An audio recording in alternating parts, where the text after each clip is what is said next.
How to delete your KineMaster account on iPhone. If you are looking to delete your KineMaster account permanently or just want to make sure your subscription is fully cancelled, this video will walk you through everything you need to know, step by step. First, open the KineMaster app.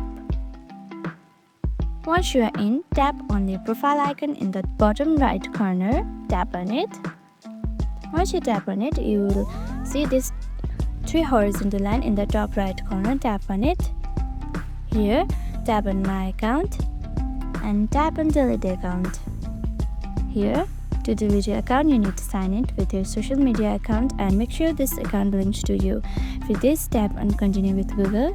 Tap on Continue. Tap on Continue. It says if you delete your account, it will be deactivated for 7 days before being permanently deleted.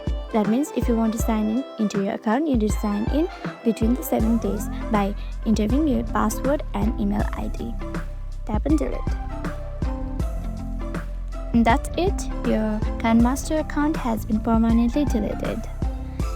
If this video helped you out, make sure to give it a thumbs up and subscribe for more videos like this. Thank you for watching, and I'll see you in the next video.